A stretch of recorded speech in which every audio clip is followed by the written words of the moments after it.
What makes a resume stand out during campus placements? Very interesting question. Here I would like to emphasize one thing that it's a myth. Most of the students believe having an impressive CV will bring them a job.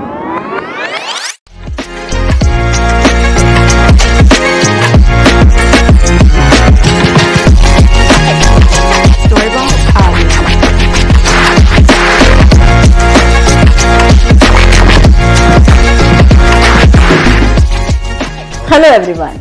Welcome to our new series Campus to Corporate powered by Blend Skills. I'm your host Mansi and I will be your guide throughout this entire episode. I'm excited to have you all with me. Joining us is Dr. Santosh Borde, the Director of Student Progression and Corporate Relation at Ajinkya D.Y. Patil University. With years of experience in mentoring students and deep insights into industry expectations, he will be answering some of the most common, the most crucial questions about placements, student career growth and competitive job market. So, whether you are in your final year or just have started to think about your placements, this episode is packed with valuable advices. Stay tuned till the end because you do not want to miss this. So, let's dive in and enjoy this journey together. Thank you so much, sir, for being here today. So, let's start with something that every student wonders. The first question to you is, what is the eligibility criteria for campus placements and how do they vary across companies? Yeah, so very important question for any aspiring students for a job as a fresher. Most of the companies, they come with a basic criteria of 60% in every course what the student has gone through, be it 10th, be it 12th, or if he has done diploma or the undergraduation course, whatever he is going through or she is going through, maybe engineering or some other course. 60% throughout is generally the criteria for most of the companies. Okay. But there are exceptional opportunities where company may not have any criteria. Such cases generally are possible with startups or some tech companies where they really want to hire talent and they need minimum numbers. Okay. But 99% times it is 60% criteria. So how do they shortlist, on basis of what? Skills, extracurricular or anything? For freshers, expectations are not extraordinary. As long as a candidate is a fresher, the expectations mostly are from fundamental side of the branch the candidate is going through. Okay. Communication skills, not again extraordinary, but bare minimum he should or she should possess good communication skills, right attitude, and the right balance of co-curricular and extracurricular activities, just to ensure he comes with a personality and company can understand what kind of person they are hiring. Okay, right. Thank you. Moving to the next question, can you walk us through the step-by-step procedure for preparing for placements? Depends on course to course. So, in the interest of time, let us take this case study as an engineering graduate for today. So, your question was more about? Like step-by-step procedure for placements. For placements. Yes, for preparation point of view, from student point of view. If he or she is an engineering student, step-by-step process, you are saying company point of view or student point of view? Both the way. From company point of view, the step-by-step process, there are typically 3 to 7 phases of interview. But most of the companies, they start with aptitude first. Okay. And the students who clear aptitude, they face technical rounds. And those who clear technical, they go for the personal round, that is HR round. Okay. But in some technology companies or product companies, the number of iterations could be up to 7. There could be a case study round. There could be more than one technical round. For example, if someone is facing an Amazon SD role, SD1, he or she may go through 6 to 7 phases of interview. So it may vary along with the company. But most of the services companies will still have maximum 4 rounds of interview, and most of them still 3. Okay. First round aptitude, second round technical, third round HR. Okay, but these days, within the first round of elimination, apart from aptitude, students may have verbal round, they may have some email writing kind of thing, or something to test their oral skills. right? Verbal skills, their accent, right? Like what you had in Tech Mahindra as a Swar round or in Accenture or in a Wipro, and then followed by a basic coding round, a very simple one. Yeah, but these days the first round has these 3 to 4 sections within the first round. Okay, sir. That was amazing. So the next is, what are the key factors considered when selecting companies for campus placements? Can you come again? Like key factors considered when selecting companies for campus placement. Like from whose side? From campus side or from industry side? Campus side. Campus side depends on the type of campus. So if you are an established campus, you may have your protocols in place, but 90% of the colleges Okay. they will not have any protocols in place for what type of companies they may be inviting. But a simple background verification check is important these days for everyone, be it hiring a candidate or bringing a company, because a lot of startups are coming. So background verification is good. Some kind of review, what kind of company we are bringing to the campus, what employees are talking about it, that company in general in last 2 or 3 years. These kind of small checks, maybe the company culture, right? But this is all theoretical. Practically, I believe there is an audience for in every company, we believe, right? So something bad for someone could be a great opportunity for someone. Exactly. So it's about welcoming everyone as long as they are creating an opportunity. Yes. Thank you. So the next is, what makes a resume stand out during campus placements? Very interesting question. Here I would like to emphasize one thing, that it's a myth. Most of the students believe having an impressive CV will bring them a job. And most of the students who are not aware of this fact, they try to use very niche skills on their CV, very innovative kind of projects. But technically speaking, if a company is hiring a candidate through an interview process from campus or as a fresher interview, CV should have few basic things: academic journey of the candidate, maybe from 10th to the current place where he is, maybe the final year, wherever, whatever course he is into, in a tabular format mostly, and the projects what he or she has gone through during his journey of engineering. Okay. But suggested is students should try to keep minimum 2 projects on the CV, because most of the result of the interview is an outcome of how a candidate performs and delivers on project front. Okay. And then comes the branch specific skills and tools and software. So if you are a mechanical, then probably you can talk about the different design softwares you would have gone through, maybe a CATIA or CAD, whatever. Okay. Likewise, in IT language, you can have different programming languages, right? But some skills are a byproduct of your project, Exactly. right? And then if you participated in certain workshops or seminars, if you really want to highlight them in your CV and you believe that adds a value, you can. And some rating, self-rating of the candidate in terms of the fundamental subjects of the respective branch they are studying in. Okay. And then people can write about interest and hobbies and all that, but depends. So adding to this, like online certifications could also be added.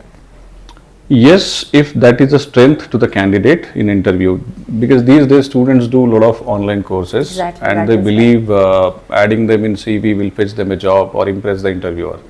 Okay. But most of the students fail to deliver when they write a lot of courses on their CV. Okay. So merely doing a course should not be the reason to write this into the CV. Doing a course and to be able to justify the learnings what they had, Okay. in that case only they should publish this information. But as a fresher, I always suggest to keep the CV bare minimum, maximum 1 page. Maximum. Right. Thank you. Moving towards next, like how much weight do recruiters give to projects and internships during placement?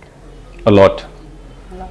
These are the backbone. So project and internship experience See, simple, because as a fresher, you hardly have an exposure with the industry. You hardly have a real-time experience. You have gone through a lot of theoretical knowledge on the campus. You are less equipped with the uh, hard skills required for the company and lack of exposure for the market, right? So, projects and internships are the tools which gives you two advantages.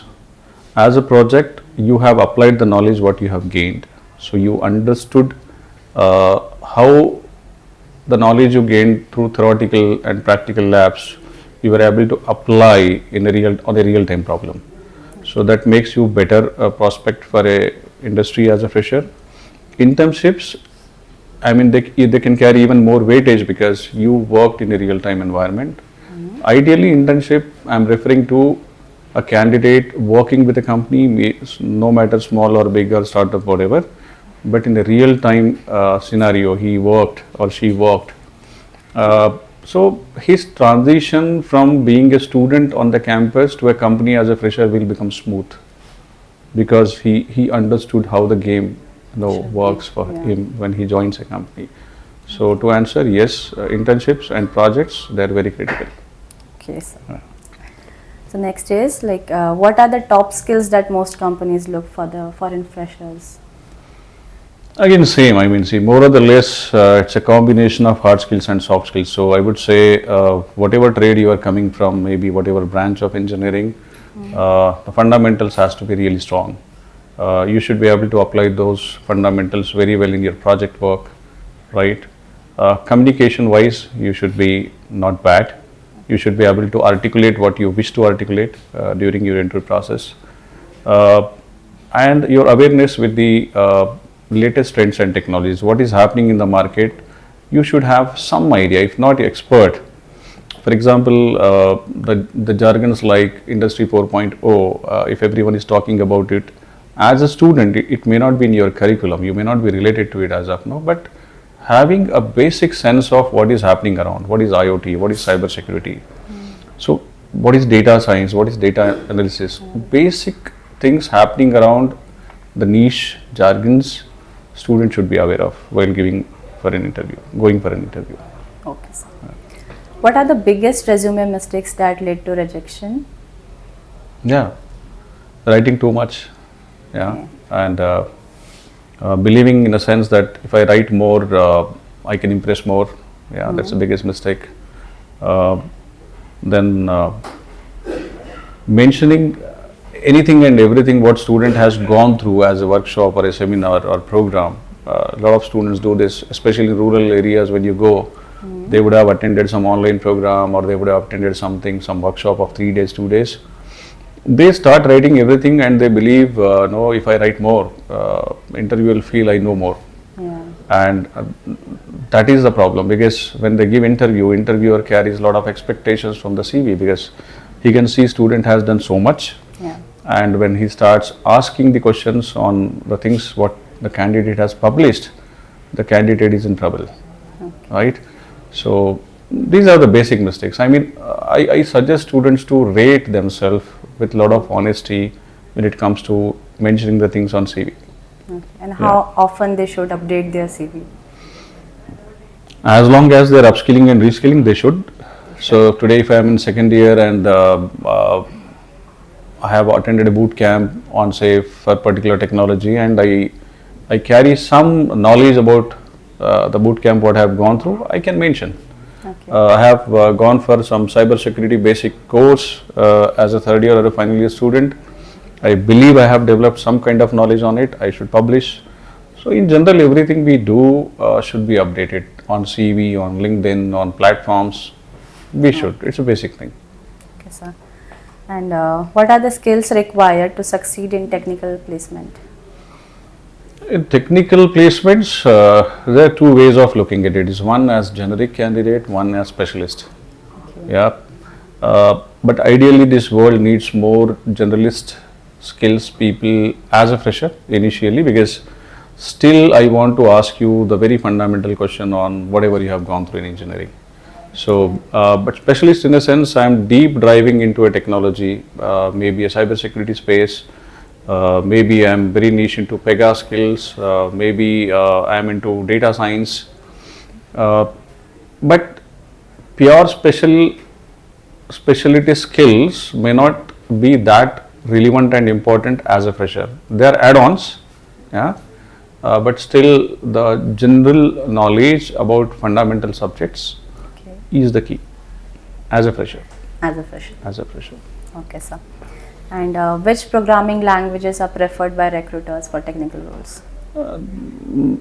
Nothing like that. See, if I'm a small company, right, I have 10 to 50 employees. I may be having one or two projects with one or two clients. Then I may be pushed to identify a candidate who is already good in a technology on which my projects are depending upon. In that case, yes, I pinpoint the candidate. I need candidate on these skills. And ideally speaking, a lot of projects in last 15-20 years are Java based still. Yeah, and people forget that. But this generation is all about Python. So I'm talking to you must be on Python more. So it's not about which programming language, because as a fresher, I am expecting you to be good in any one of the programming languages, to be very honest with you. Because the philosophy is, if someone is good in one programming language, he can adopt other programming languages easily. Okay. Right? So it could be Python, it could be Java, it could be anything. So one It should could be be in C++. your hand. At least one programming language should be better in his 3 or 4 years of journey. Sure, sir. And what are the different types of aptitude questions commonly asked? See, every company has a standard set of question papers. So topics wise, whatever you would have gone through in your 7 to 10 standard as basic maths. Nothing new. I mean, all simple questions. Maybe from speed, distance, time, distance, General trains, aptitude. clocks, general aptitude. Okay, sir. So next is, what should students research about a company before attending their interview? Yeah. What should, before that, I will say they should research first about the company before they are appearing for a placement drive, because in last 20 to 23 years as a placement person, this is my very basic observation that students don't even read the job description well. Yeah. They only look at the company name and they only look at the CTC. Okay. They hardly bother about what kind of company I am going to face and how much preparation I should have. Because see, if I am not connected with the information about the company where I am going for an interview, I cannot justify a lot of HR related questions. Because typically an HR person may ask me if I am in a final round that why you want to join my company, why we should hire you, and all these answers will come from where? They will come naturally to me if I have done good research about the company. It's a very basic thing, like what technology and what areas company operate, what kind of businesses they do, year of establishment, the people who founded the company, if they are in market, what kind of share value they hold. Beyond basic employee life, what other aspects would be available for a fresher, for example, in terms of a work-life balance or living their passion apart from their regular work. Yeah. So doing research of the company is very important. Okay. For example, if I know that I'm going for a company which is into app development, and I'm the one who has done some kind of work, maybe on Android or an iOS, then it becomes relevant for me to answer the questions, why I want to join such a company, because I'm the one who was enjoying designing the apps or developing the apps, done the UI part of the app. Then I become very relevant when I talk to the people there. Yeah, so homework is the key. We should do that. Okay. That was helpful, sir. Yeah. How can students prepare for GD, like group discussions, and what strategies help them stand out over there? Very few companies, especially in IT space, have a GD round. Core companies definitely, most of them, they have a GD round in place, especially armed forces and all that. Yeah, there is GD.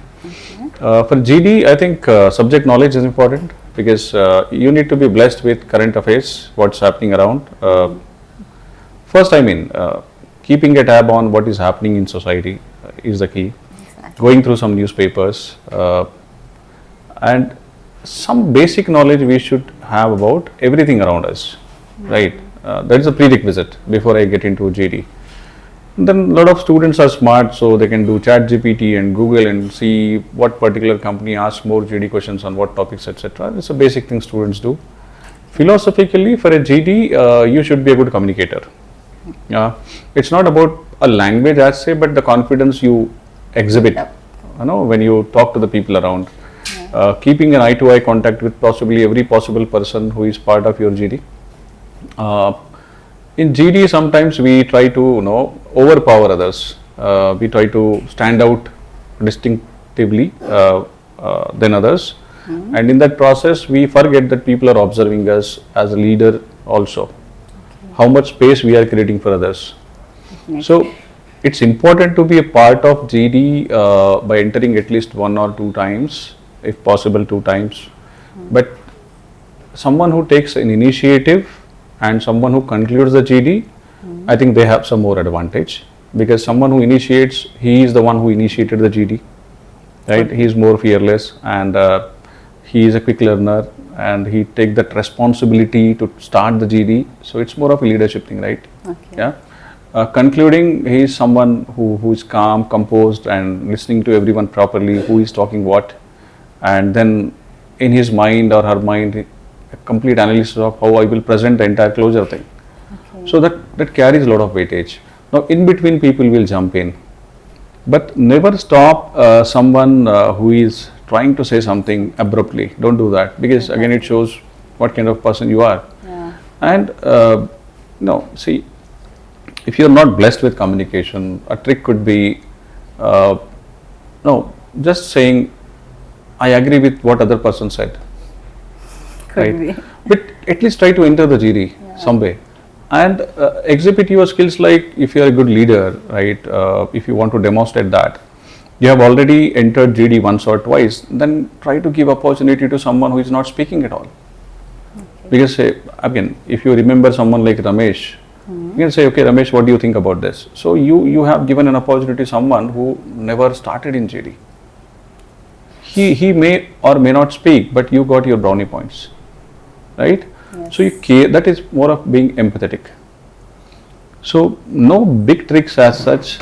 If you are a good human being in general, and you understand, you have that sense of place, sense of people around you, and what is the context, you can make it. Yes, definitely. So what are the common mistakes students make in placement drives? Could be a lot, depending on the experience, number of experiences they have gone through. Yes. Mistakes as such, not doing good homework about the company, as I said already. Not being familiar with the job description if it is mentioned by the company already. Not trying to understand what company is into, what kind of skill sets they may be looking at. Not having the right CV in place. Sometimes the biggest mistake students do is they come with a predefined mindset that I'll say this thing, I'll speak like this, Okay. right? And sometimes they know the profile is not for a developer, for example, and they are so passionate about coding, and they forget that the interview they are giving is not for a developer position. It's for, say, tech support, or it is for quality assurance. Yeah. But they keep selling their point of view, Okay. and they don't become relevant then, right? So one should not oversell himself or herself, right? Just be yourself, what you are as a person. Okay. Have a good homework. Before you go for an interview first time or a second time, try to visualize in a situation how will you respond. If you don't know an answer, how will you respond? If you know an answer, how better prepared you would be to give the answer, right? So very simple things. Okay, so the next is how important are internships for securing a good placement? As I said in the past, it's very, very important. Very important. Most of the students, if they get a good opportunity for an internship, most of them can convert their internship to a pre-placement offer. But of course, people observe you when you are an intern, right? Not only on your technical side. Of course, technical side is very important, but people observe you what potential you carry to become a full-time employee. So they are observing your time management, Okay. your team management, your discipline, your work ethic, and how you can deal with a pressure situation, how you can take initiatives in given situation, how you take along other people with you, and how you understand the problems of others, be it on a technical side problem or a human side problem.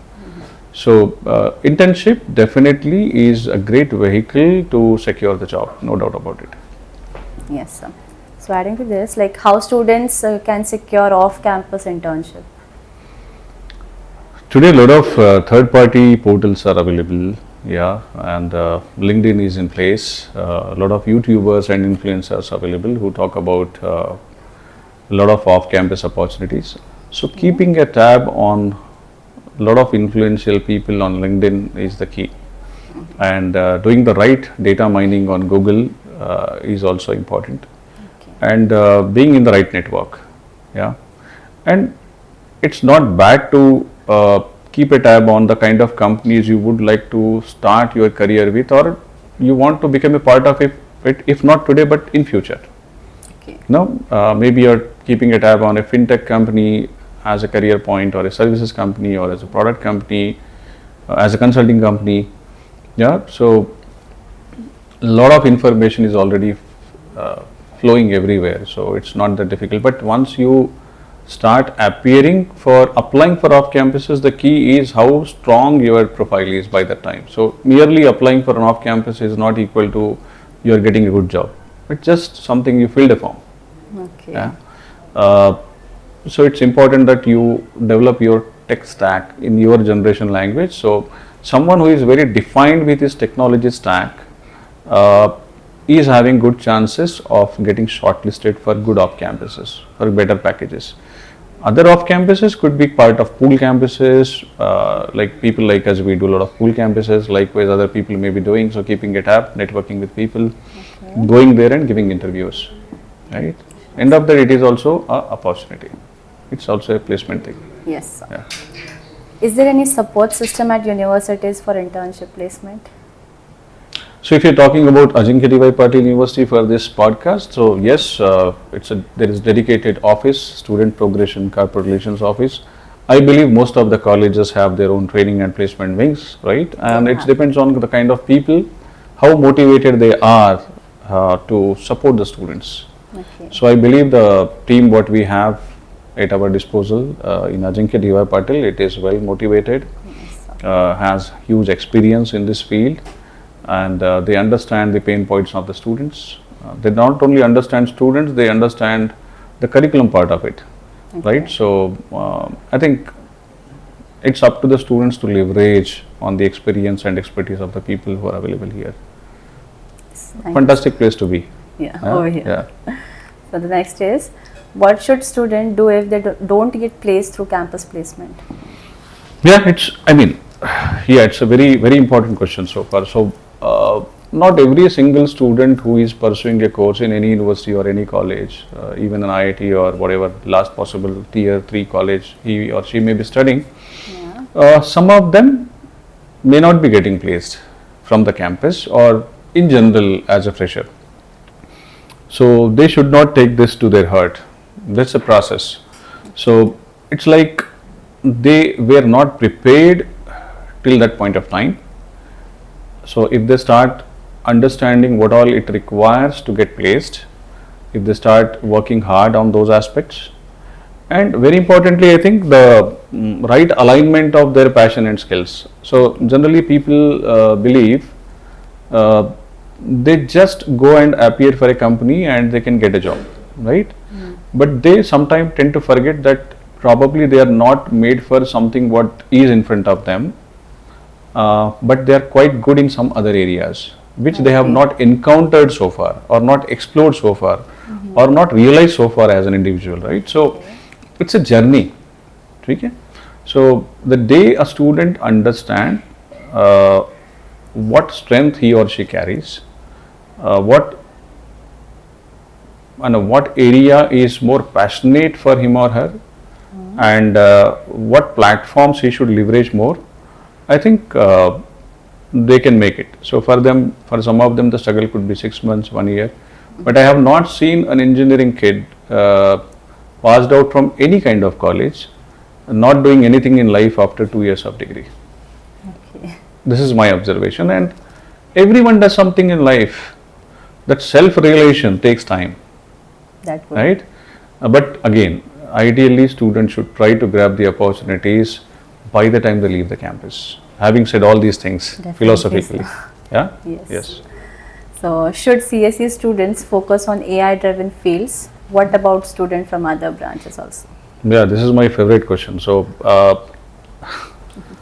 so because of this social media and a lot of YouTube influencers and Insta communities, it's a myth that without organically growing as a engineering kid or whatever kid, if I straight away handpick some niche technology like AI or ML or something else, I can find a dream job.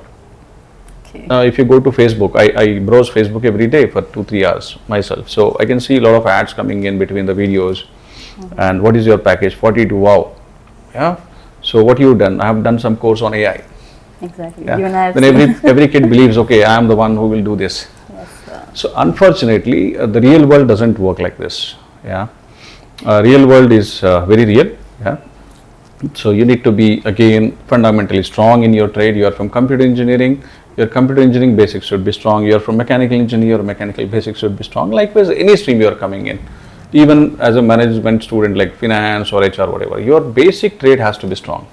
Okay. And then you build upon these technologies if you are aspiring to become one through projects and internships. Because once your fundamentals in place, you can choose for the right projects. Once you start learning how to apply the knowledge on projects, you can pick up the right internship where you can get some exposure on these said technologies. But I am not denying the fact that AI or ML plays a prominent role in our life today in industry and technology space. Yes, they play a prominent role, right? So having a basic knowledge about what is important, why it is important, what courses are available, how it will affect a job today or tomorrow, those fundamental things should be in the mind, right? But not everyone is made to become an AI engineer on the first day. Not all the companies can give you a AI and ML tag right on the first day as a fresher. We need to understand these things. Okay, sir. Yeah, but if you are already good, then go for any level of certification, any technology. If you are a go-getter, if your fundas are strong, you build upon like anything. Why AI ML? You do anything, 100 things, no problem. Be an innovator. But first, your basics has to be right. Okay? Yes, sir. Any branch, I mean, AI is relevant to any branch, not even engineering, I am saying. I mean, today, any particular kind of education, AI or machine learning or cyber security, all these things play a prominent role in life. Yes, sir. Okay. Okay. Because with Industry 4.0, we are talking about connected systems, we are talking about smart factories, we are talking about IoT, right? So we are talking about a digital transformation of everything what we do as an industry, right?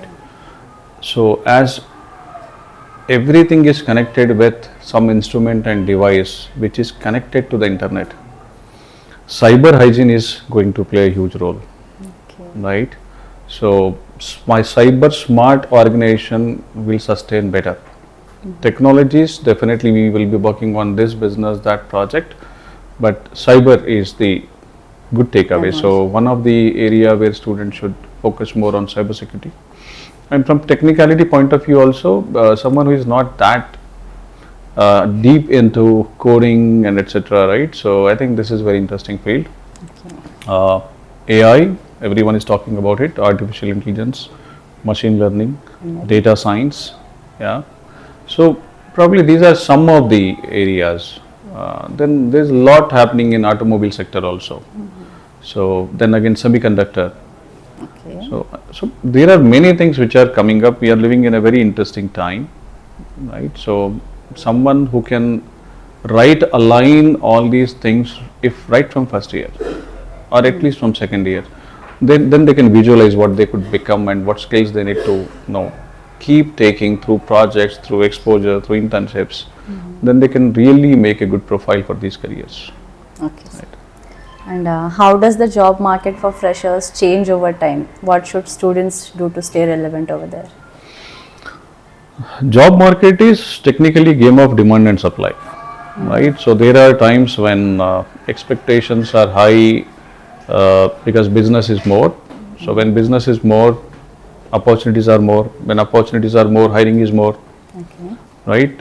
And there are times when market goes down for some or other disruption, some or other reason. Right? What you have seen, pandemic, for example. Yeah. Right? Or some big crisis happening globally, like Lehman Brothers in 2008. These things will come and go. See, there will be times when everything is all right, going well, and business is conducive, and a lot of jobs are created. And there are times when things go wrong. So staying relevant is what? Staying relevant is staying fit, fit with respect to your abilities. Okay. So being relevant with times, be it on temperament side, be it on technology side, be it on upskilling, reskilling. So with times you need to adapt to the changes, and especially in today's time when technology is driving most of the businesses, or everything, I would say theoretically everything is driven by a technology today. So we need to keep a tab on what is happening around, right? But that will happen once you create a base of 2 to 3 years of strong foundation in whatever you do initially. Then you can pick up the things. Yes, sir. Right. As we have discussed, like what role does cybersecurity play in today's job market? What are the skills needed to secure a cybersecurity related job? I'm not the right person to answer this in terms of the skill sets, but I would say generally, as I told you, cyber hygiene today is very important. Yeah, and huge job market is available in cyber security, and it's a mandate to hire people with cyber security credentials for most of the corporates, be it government installations, banks, or private companies, even educational institutes. Okay. So this area will fetch a lot of jobs for the students.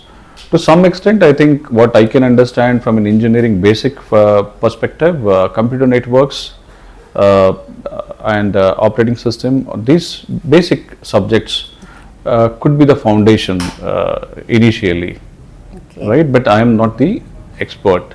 No, sir. Yeah. Yes. That was helpful even. Yeah. So the last question to you.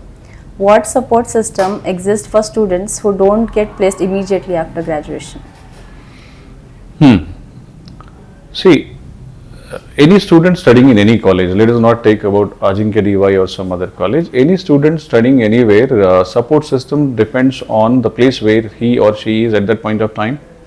If you talk about Ajinkya DY Patil, for example, we know for sure, even if the batch pass out in June 2025, we are here to support the pass out batch at least for 1 year. Okay. Because the place from where I came in or my team came in, we had this culture inbuilt to support the students who didn't secure jobs while they live in the campus. We supported them for 1 year, and this will happen here for this batch also. Because what we believe, maybe students were not that wise by the time they passed out, but that self-realization jumped in, and they started upskilling, they started getting into some training programs and internships. And then we believe if we give opportunities now, they are more serious, and they can deliver. So that is one thing.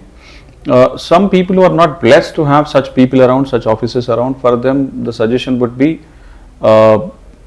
develop the right network of the people who can at least guide them well, so that they cannot waste more money and more time of their career or their life after their graduation.